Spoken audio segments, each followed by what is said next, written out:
Great. I think we've got the attendees. I'm sure we'll have some slightly late comers as well. We know what it's like now, back to back with Teams and Zoom sessions. So welcome to this morning's session, and this is all around turbocharging your CX and your AX with KX. Blimey. I needed to do that this morning, think about that this morning. So it's all about knowledge guided experience. So how can we improve the advisor experience, agent experience, along with the customer experience? So, all around people experience. And we all know that there's been a number of sessions actually around knowledge content and knowledge management. So it'll be great to hear from Steve Kennedy today, who's the Director of Pre-Sales from eGain, who I'll hand over to shortly. Because the accuracy and the availability of good knowledge can make or break the conversation and the experience for the customer, whether that conversation is over the phone, whether it's through a chat feature, whether it's actually, with a chat bot and through any robotic processes. So, getting the right knowledge and the right content is absolutely crucial. We also know equally that from lots of different sources that advisors can feel quite frustrated when they can't help customers and give them the right answers, because that's ultimately what a customer is looking for. I've got a problem, or equally I want to know more information, and they're coming to an advisor to get more information and better information than possibly they've been able to find themselves. And we've all heard the stories of where on occasion advisors have been left feeling that the customer actually knows more information than they know. So, they've probably been able to find more information by good old Google and finding out what's on a company's website versus what actually, the advisors have been armed with. So that's, there's nothing more frustrating when an advisor is feeling in some cases helpless. So connecting the agent or the advisor experience with knowledge is the key change for a positive customer experience. We've all heard about omnichannel experiences, having a seamless experience. So it's absolutely crucial that we can connect that knowledge, the content, with the right advisor at the right time. And many businesses now are looking at the best options for how they can progress. So how can they progress knowledge? How can they progress that content and make sure it's both efficient and effective? So hopefully that's why you've all joined the session today, and hopefully that's of interest to you in terms of what you can learn and what you can take away from the session today. So I'll hand over to our co-host now, Steve Kennedy, who, as I say, who is the Director of Pre-Sales from eGain. In terms of Steve, just a little bit about Steve. So Steve heads up the EMA Solutions team for eGain.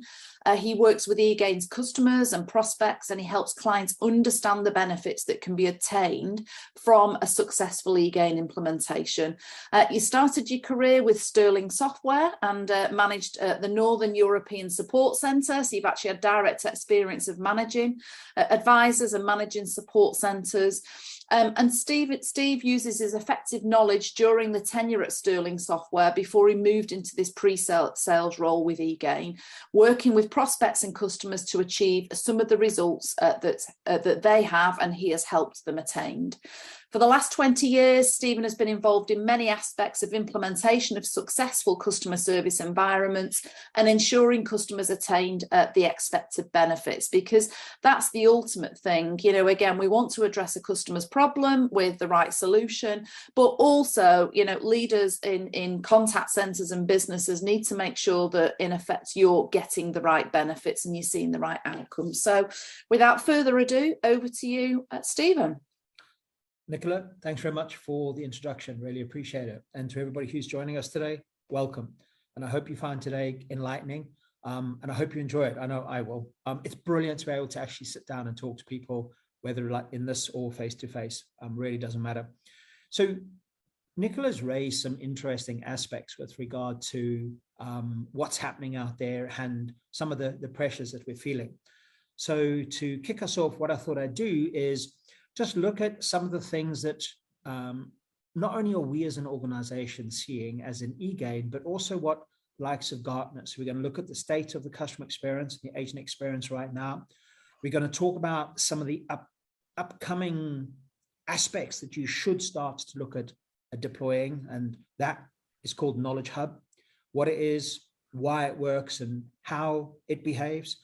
And then we're going to actually give you a real example of where it's being very, very successful for an organization. And the scary thing is that everything that we're going to talk about, we know about, and we've seen this for quite some time. So without further ado, let's carry on. And let's just focus for a minute on a couple of areas. The first one we're going to look at is customer experience. And I think, Nicola, you were perfectly correct. You know, experience is a wonderful thing, and we've been focused so much on the experience side for the last 20 odd years. I remember when we started out in knowledge quite some time ago, it was the one thing that we were banging on about. We were always talking about improve your customer experience, make it better, and they'll stay with you. It costs more money to get a new customer than it does to keep. So how do you keep customers? You give them that experience. You give them that effortless ability to actually work and engage with you right across. So then what happened was we moved from that customer experience, and we said, to improve customer experience, you need access to multiple channels. Give them the choice of how they actually communicate to you. The result of that was we found that our information stores became siloed. We had one for chat, we had one for email, we had one for the telephony. But worse than that, when we actually had a customer talk to an agent, they were suddenly siloed equally. So somebody who was on the telephone call didn't understand what was happening from an email perspective, and there was this lack of information. But if we look at a customer experience in its wholeness, one of the things that Gartner keep telling us is that self-service fails to deliver more and more as customers abandon their journey, and that value is 90%. So you can imagine the impact that is happening on customer experience. We know that pre-pandemic, it was relatively good, and people had digitalization on their tables at the time. We went into pandemic, and suddenly everybody had to do it, and it did keep us alive for that. But we've still got that failure rate that's happening because self-service doesn't deliver what we need. And the biggest customer pain that there is, according to Forrester, is the fact that it's not easy to find the right information or consistent information. I remember talking to somebody that I met in a conference that we did a little while ago in Chelsea, and he was saying to me that there was a big furore over a message on a web page that said that there was going to be some roadworks in a specific area in the next week. The sad thing that data was a year out of date. And this is where finding the right information or finding consistent answers is what's key. You know, we're starting to be in a world where things are changing very, very quickly, where there's lots of modifications happening to knowledge. You've got to make sure that that information is available. Part of the whole Gartner research and Forrester research that they've done was to understand what the biggest pain point when any customer contacted you. Now, remember, this could be from self-service or this could be from assisted service. And here you can see that the customer service agents aren't able or don't have the right answer. And Nicola, I think you mentioned this right in the beginning. You know, from an agent's perspective and an agent's experience, that's one of the hardest things that they face. Where do I look? So if our customers are telling us that that's what they feel, that the agents don't know the information, we should be standing up and taking note. And I think up to a certain point, all we've ever focused on is customer experience, improve customer experience. But one of your biggest components to customer experience is your agent experience, because they are continually facing that customer. They're typically facing the customer when they are the most frustrated because they've tried to self-serve, they've tried to find an answer, they can't. Now they come and talk to you as an agent and you say, hold on a sec, let me see if I can find an answer. Or else you give them an inconsistent reply. And I think that is something that is very, very key at the moment. The fact that if I phone in and speak to different agents, I'm going to get different responses. So it's quite interesting to see how that ties back with what our customers are asking us for. The scary thing is that, you know, eGain ourselves have done surveys where we've spoken to agents, and they often cite the fact that one of their top pain points is knowledge-related issues. Where do I go? How do I find it? My search doesn't work. It's difficult to understand. All right. And Gartner tell us that 84% of our contact center agents don't like their tools. So now, from an eGain perspective, we're sharing the fact that they can't find information. From a Gartner perspective, we're hearing that they hate their tools. How these two gel together is quite phenomenal. But then our customers keep telling us when they talk to agents, they can't get the right answer. They don't know. So what are we actually missing from this entire thing? And that's where we talk about, or we start to begin that conversation around the knowledge hubs and what's actually missing. You know, Gartner have told us that in this year and next year, knowledge management is the number one technology that will elevate customer and agent experience. Now that's key. Think about pandemic. Pre-pandemic, we had one office with maybe 10,000 agents. During pandemic, we had 10,000 offices with one agent. And that actually destroyed a great deal of communication capabilities because I didn't have somebody next door to me that I could talk. So what then starts to become important is this ability to have the relevant content that's easy to retrieve, but not only that, it must be easy to create, and you must be able to create it very, very quickly. And I think this is key, remembering that the agents are telling us that they can't find the knowledge in the right fashion. They can't find the right information when they need it. So how do we actually get around all of this? And that's where we start to talk about the knowledge hub. So before I go too much into detail, let's actually look at what it is, what it can offer, and how you can then start to work with it and start making it go forward. So to coin a phrase, it's a single harmonized platform for managing knowledge. Now you might think, yeah, we've heard all of this before, we understand all of that.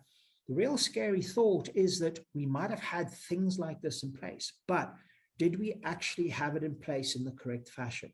One of the biggest things when I talk to people about knowledge is the fact that it is a huge cultural shift in how we actually bring up our children today, how we actually start employing people. Because as we go through life, as children, we are always taught that we should share everything. When we go to school and we start learning things, we start writing exams. When we go to university, we're actually taught that sharing can be considered as cheating or plagiarism. Now, imagine at your university course, if you were caught plagiarizing something, you were actually kicked off your course and you didn't get your qualification. So you've got this 18-year period where we are now teaching people that sharing is not a good idea. When you get your first job, you invariably get your first job because of the knowledge that you know, the knowledge that you have built up in your own life experiences. Yet here we are several years down the line, and we're now trying to change this culture, and we say sharing is important. So you can imagine the shift that we have. Now take it to the fact, and if you then start to look at that concept of agents struggle to find knowledge. Why do they struggle to find knowledge? It's not being shared correctly. It's not being made easily available. You can't search for it. And that's where the bullet points actually come into play. So things like writing, collaborating, and approving knowledge very, very quickly is part of what the Knowledge Hub needs to provide you. There are multiple people within your organization who can actually do this functionality. You don't have to leave it to just a small group, and you should include more and more people in this. You should automate and you should add intelligence with knowledge as many times as you can in one location. And this ties back to the fact that when an agent is looking for knowledge, they should not have to worry about where the knowledge comes from. They should only be interested in the fact is I can go here and I can find what I'm looking for. We'll talk about things in a little while about federating sources of knowledge. Let's be honest, if you talk to any knowledge agent or any contact center agent today and you ask them, where do you go for knowledge? They will probably rattle off 4 or 5 different locations that they will go and search for knowledge. Each search that they do is going to take time. So we need to bring that all together as quickly as we can. The other nice thing about a knowledge hub is it starts to be able to manage compliance. It allows you to ensure that every single agent that you have accessing or talking to your customers follows a set procedure to do things. So if you're thinking about a bank and how you get investments done, compliance is exceptionally important. Or if you're in the health industry, the same thing applies. you've got to be very, very careful how you address this. Now, using that knowledge hub, if you're able to manage that compliance, ensure it's accurate, it's very, very important. We're going to talk about a customer of ours in a couple of minutes where they use this very, very effectively. And they have told their agents that if you trust in the knowledge and if you use the knowledge from the knowledge base, we know that you will hit your KPIs and you will always be compliant. Now, that takes that huge weight off of a lot of agent shoulders, like you were mentioning, Nicole, that everything is down to that agent to struggle to find the knowledge. Now, if you can lift that weight off their shoulders, one place, one search, and bingo, they've got the right knowledge when they need it. The other thing with the Knowledge Hub is you can actually start to profile and publish knowledge everywhere. You're not limited anymore. So you can start out and you can deploy knowledge just for the agents and then roll it out to self-service. You know it's the right knowledge because the agents are using it continually. But because of the hub, you can also refine that knowledge very, very quickly. And part of that is delivered through tracking usage. And that is going to be key. The fact that if you're using a particular search term and it's not producing anything, what do you need to look at? How do you need to change it? And remember, by doing it quickly, you're then able to make sure that that knowledge is continually growing and continually accessible. So if we look at it and we actually tie everything together, the Knowledge Hub will hold more than just content. It's content that is fit for different omnichannel environments.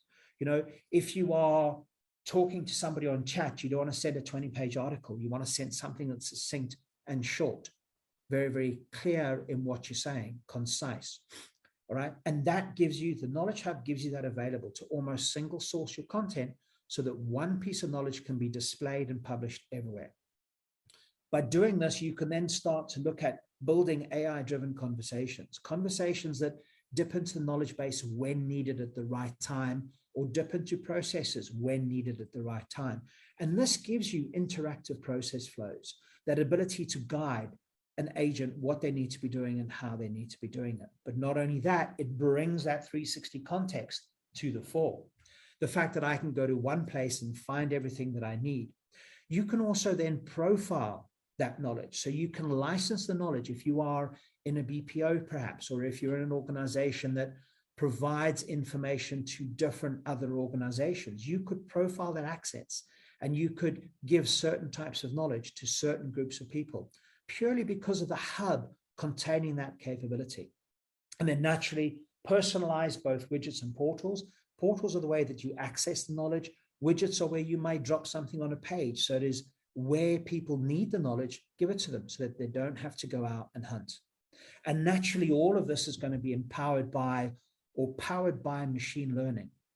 Machine learning shouldn't drive how you build your knowledge or how you create your knowledge. It should be something to guide you. It shouldn't be automatic. You always need to curate it to make sure it's right at the right time. If you think of the word virus, depending on whether you're talking computers or depending on whether you're talking health, it's two different meanings. And machine learning doesn't always be able to distinguish between those. So whatever you do, if you're using ML, make sure to curate as you go through. So Gartner talks about 7 best practices that you should include in a knowledge hub. Okay. Now, the secret is you need all of these, not just one of these or not just some of these. If I start right at the top, on the right-hand side, you've got the knowledge-based consolidation. Remember, I spoke about that earlier on. Bring everything together, allow a one-stop shop for agents, federate across knowledge that you may need, put knowledge in and continue to update. Make sure you've got search engine optimization through good taxonomy available. And I know that we've had several sessions on taxonomy in the past, which have been well received. Make sure you have some access to a guided experience capability. And this brings compliance to the fore, that ability to guide people through a particular process or through a particular step-by-step set of instructions. Guided experience could also be adaptive. Some people might use it in one fashion and your more experienced users might use it in a completely different fashion, but it gives you that ability to make sure it's all the same. Because you've got one single search capability or one single search environment, you're using that intelligent site and app search in one location. You don't have to build separate search engine, separate taxonomy structures for everything. Okay. You've got virtual customer assistants that you can now start to deploy using the intelligence of the knowledge, which has been proven through continual usage. But equally, you need to tie in that content contextualization. So giving personalized information when you need it to support a specific event or a customer.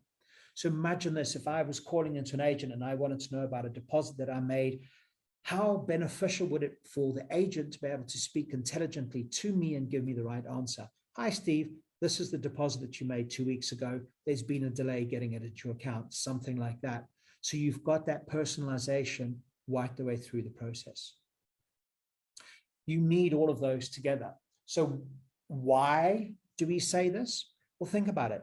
Point solution or point products create silos and chaos. That's what we had, okay? A lot of the times we require extensive development to actually start bringing this together. So don't go and develop something yourself. Look at a hub that gives you everything, right? And then in certain instances, both the do-it-yourselves and the point solutions lack built-in best practices, and it's a key factor. If we look at the hub concept, it's combines all the essential knowledge box that we spoke about. It's a rich solution for users to use and get enthusiastic, and we've seen this very, very, very successful. We'll talk about it in a couple of minutes. And it makes everything else easy. Knowing that your agents are going to come in and they're going to be able to find that information that they need to deliver a particular answer at a particular time. So it's easy, it's fun for agents, it delivers an amazing value, and it's transformational. It'll amplify your ROI that you are expecting wholeheartedly. And we've seen this continually grow. The example that I'm going to give you, they continually hit the metrics that we are expecting them to hit based on how they use knowledge. And we'll talk about that in a little while later. In fact, let's talk about it now. So BT is the company I'm talking about, BT Consumer Work. Global telco, they developed a knowledge-first approach. They were one of the first of our customers to actually say to their agents, everything that we do will always be going through knowledge. It meant that an agent knew where to go to get the information. But not only that, they were then able to take that knowledge usage and actually address things right at the place where it needed to be addressed, where the error occurred. To give an example, bill shock is one of the biggest things that any telco faces. At the end of the month, when the bill comes through, how do I read my bill? How do I understand it? Wow, that's expensive. What do I do? So what they did was they went back to their organization, the department who created their bills. And when they did see an uptake of calls coming through because of a change that had happened to layout of a bill, they went back to the department and they made sure that the department made it easy. So they were able to get to the root cause. They were able to analyze it, and they were able to, from a business intelligence perspective, remove those calls from the contact center. And that is a huge win. This company has approximately 15,000 agents who are using it, 5,000 store associates. They all use exactly the same knowledge base, which means no matter how you come into it, no matter how you ask a question, you are always getting the same answer. And that's key. They saw an improvement of 35% in their first contact resolution. Okay. And that's huge if you think about it. It's that right first time, making sure that everybody followed exactly the same process and it was 100% accurate. Right. They have seen up to date, and I need to update these slides, I do apologize, where they are seeing up to 42-point NPS improvement here. So it's a huge jump. Why? Because their customer experience is actually being affected by their agent experience as much as everything else that they do for their customer experience. So this is key. This is where you see how having a happy agent leads to a happy customer. And I know that that's a cliche, so forgive me for using it, but it is so, so very true. If we can make our agents' lives so much simpler and so much easier, it is key. And then finally, one of the quieter things that we very seldom speak about, which is huge impact, especially now as we're coming out of pandemic and we're starting to see agents move around looking for a hybrid offering that they can actually find where I can work at home and I can work at the office. There is a 50% reduction time to competence for your new hires. And that is important because it means you'll be able to get people on board quicker and more accurately with the right information. And if you think about it, this is not bad ROI metrics, okay, for a program that does cost a bit every single year, but they're making us back all the time. So let me tell you just very, very quickly a little bit about eGain. We were founded in 1997. We've got headquarters in Sunnyvale, and we've got offices both here in EMEA and in APAC. We are primarily geared towards customer engagement automation solutions, with looking at digital engagements using artificial intelligence and underpinned through knowledge management, using that knowledge hub as a central core to everything that we do. All of this is then measured through that analytics to make sure you're getting the correct level of information, you're monitoring your knowledge use, you're monitoring your agents and how they use it. Now, I've shown you some amazing things. I've given you an idea of what Gartner are telling us about our customer experience, what they've told us about the agent experience. I've introduced you to the Knowledge Hub. I've introduced you to how successfully one of our customers are actually using it today. But let me put something on the table for you. We back a lot of this up with two different things that we do. The first one is a value model, where we will help you model your business. It's not something that we've put together ourselves. It's something we've worked with our customers with, and we can showcase the value that you could see from the solution. Now, the nice thing about this is free of charge. It's something we do as part of the sales process, but we're bringing the 20-odd years experience that we've had within eGain, deploying knowledge, deploying contact center solutions, and actually how it can best work within your organization. It's your data, it's your value set. We're just starting to put things together. The other side of the equation is that eGain innovation in 30 days. You know, one of the biggest things we often talk about is, yeah, but if I want to try this, I've got to pay money to try it. Well, what eGain has produced is the concept of this innovation in 30 days. It gives us an ability to allow you to try the solution for a period of 30 days. The only requirements are that we spend 2 weeks with you going through a discovery and a configuration of something that fits within what you're looking for. We will then go through 2 weeks of operation with you. We will help you. We will guide you. We will show you how things work. And then you have the choice. Do you want to continue doing this, or do you want to quit? Now, the whole idea here is that this is something that you can then start to offer directly to your agents in support of your customers. And we've seen some amazing successes where customers have tried this. Now, the nice thing about it is that there's no cost, there is no catch, and there is no risk for you. Like I say, the only thing we ask is that you sit with us. We will define your use cases. We will define your KPIs that you want to measure success with, and we will go through that particular process. So that's about it from me, Nicola. Great, thank you. Hand over to you, and hopefully we've got some time for questions and answers. Absolutely. So no, brilliant. Thank you for that. And thanks for sharing that great knowledge there, Stephen. So in terms of those that are attending today's session, so if you do have any questions, if you just want to pop your virtual hand up, we'll be able to see that and sort of bring you into the group. I'm sure there are plenty of questions. I know we had a couple of questions actually that were posed to us before the session, Stephen. So if you don't mind, I wouldn't mind just kicking us off actually with a couple of those questions, just while people are preparing themselves. As I say, stick your virtual hand up and we'll bring you into the session. So one of the questions, I noticed you touched on metrics there. I think it was the sort of last but two slide. Are there any other metrics then? So beyond obviously things like the first contact resolution and net promoter score, are there any other examples of sort of contact center metrics where the Knowledge Hub will help sort of impact? Yes, very much so. You know, if you look at any contact center, there's probably at least 3 different levels. And one of the things that we do look at is that escalation. So from level 1 escalating to level 2, from level 2 escalating to level 3. And with Knowledge Hub, the whole idea is you can reduce that escalation path. And that is something that we do measure very, very effectively for some customers, where they see that by having knowledge available at the right level, it means that people can actually resolve issues and not have them escalated as much. Great. And I'm assuming that's equally transfers as well. So potentially where they're having to transfer it to another team or even a team manager. So I'm assuming that, you know, along with escalations, there could be sort of where you're having to hand it off or transfer it. Yeah, that is correct. And we see that change. I remember working with one bank that we were working with a little while ago where one of the directors came into the contact center, and the contact center was a bit rushed. So he knew how to use the eGain tools, and he was actually able to help a couple of customers. And I think that just shows the capability of the fact that you can prevent that escalation to somebody else because you've got the knowledge to hand. And that is a very, very important piece in that process. So yes, we can do. Great.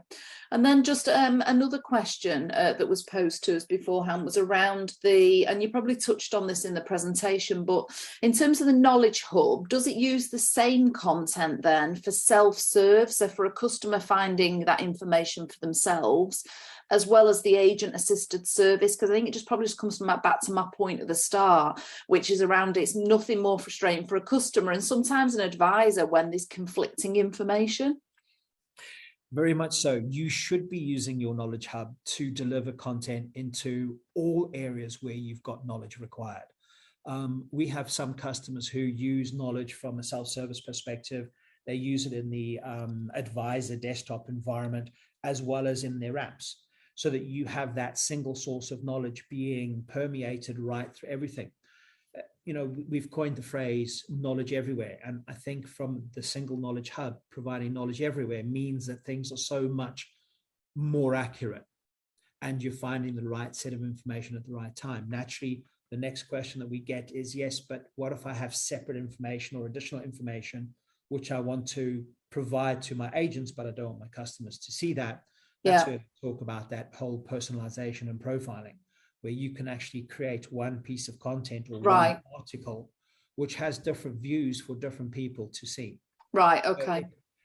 And gone are the days when you need multiple knowledge bases for different audiences. And that covers language as well as the content inside of an article. Yeah, that's good, because as you say, it could be, again, certain knowledge content for a customer is different to, as you say, what an advisor is seeing, but equally there might be then specialist teams or advisors that are dealing with complaints, or equally escalations that, as you say, there might be a certain set of knowledge. It might be things like, for example, compensation or gestures of goodwill information. So what you're saying is you can have that content. It's all hosted in one Knowledge Hub, but what you can do is in effect dictate or prescribe which users you want to have visibility. Yes, very much so. Yeah. But I think it also goes beyond that. It goes beyond that from a self-service perspective.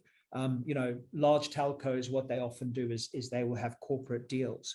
And so what better way for you to provide a corporate look and feel for that particular corporate, so that they can go to a website, it looks like their own organization, and they're able to find only the stuff that's applicable to them.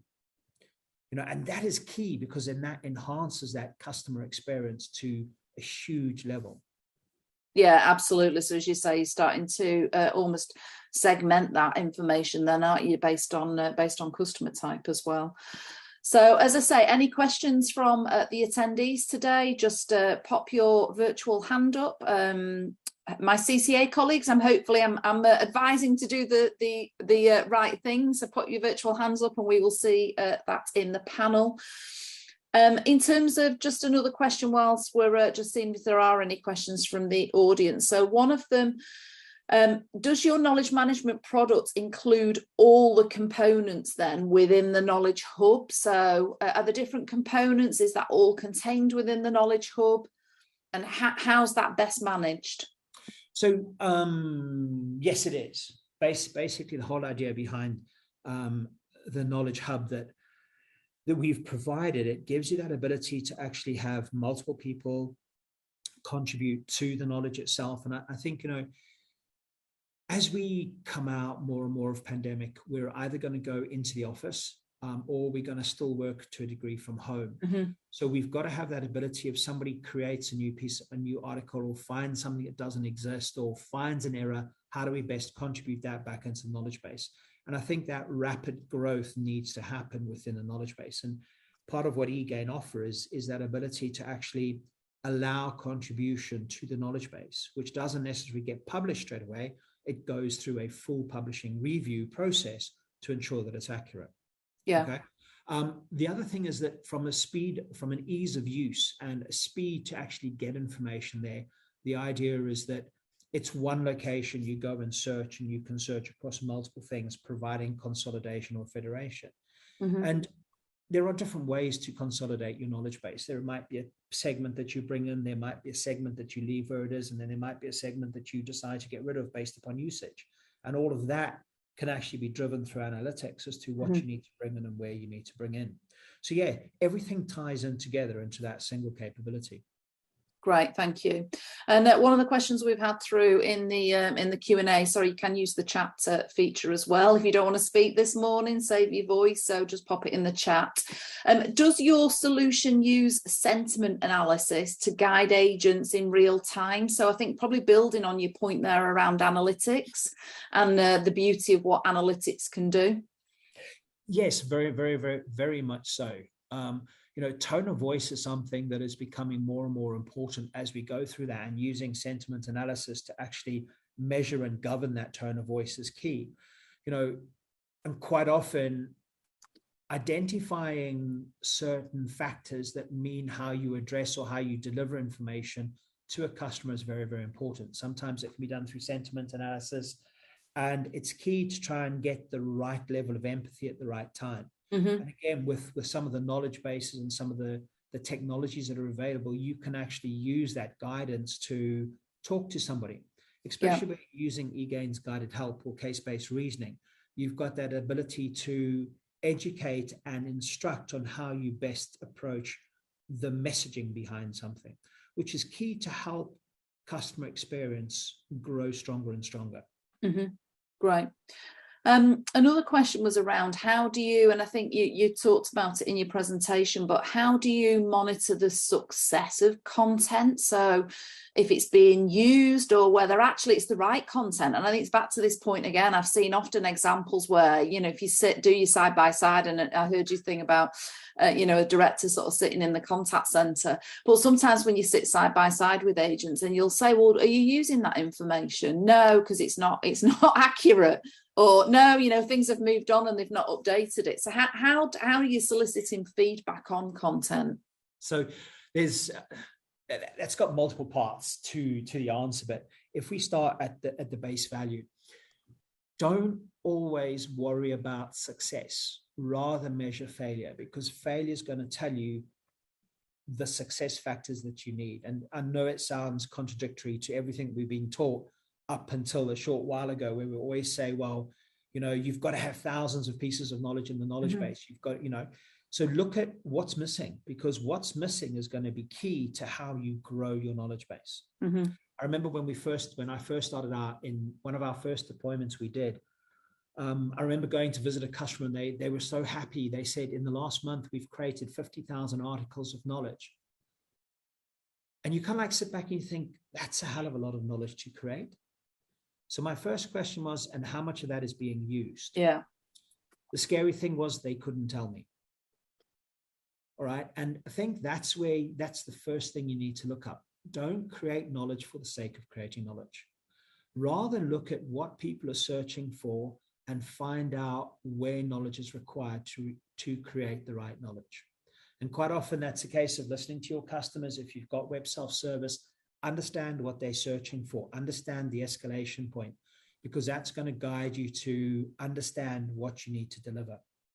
Also, if you have got information, or you've got a customer coming in for assisted service, listen to what they're saying to you. I went on site and I found this bit of information. I don't trust it. How do I work with it?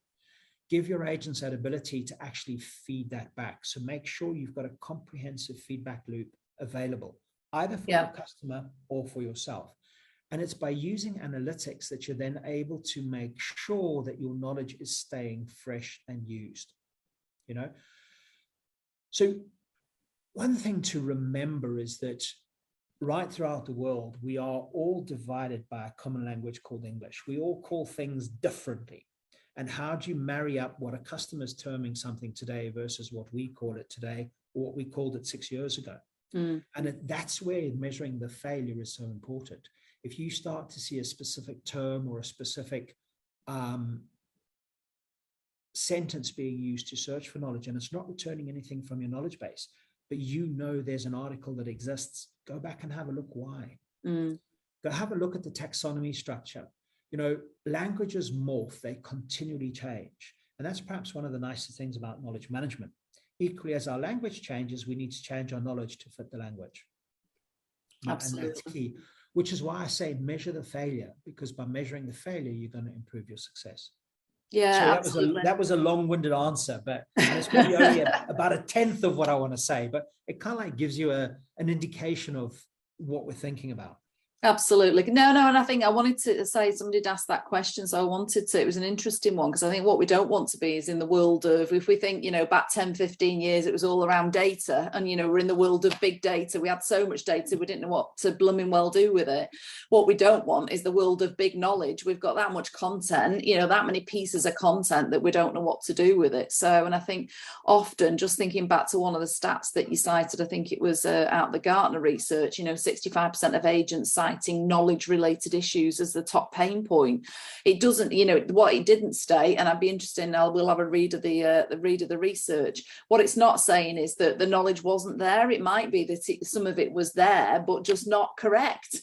So, and I think that's often even more frustrating when people see stuff and say, that's not what I was looking for.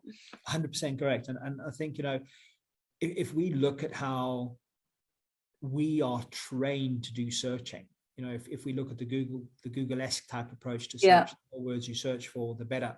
But I think what's important is that, yes, we can use more words, but then make sure you take into consideration things like noise words.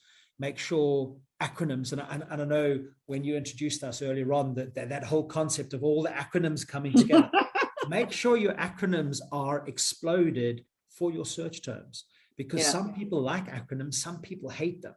You know, because there are so many different ones that are out there that you can use. And it's important that we get that balance right between our customer speak and our corporate speak, and how we bring those together. Absolutely. No, that's brilliant.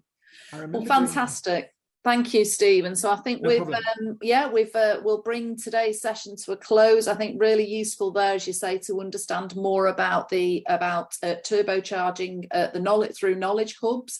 And as you say, I think we've got, you know, CX, AX, KX, and hopefully that will improve your, not only your CX and your AX, but your CTS, your cost to serve as well, by the sounds of it. So thank you very much for the session today. And Stephen, if people want to get in touch with you, I take it there'll be some follow-up communication from CCA.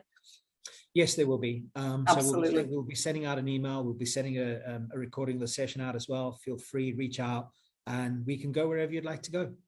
Fabulous. Thank you very much, and have a good rest of Wednesday, however, wherever or however or whatever time anybody is at. So thank you very much, and thanks, Stephen. Thanks, CCA. Thanks, everyone. Very much for hosting. Bye. Cheers. Bye-bye.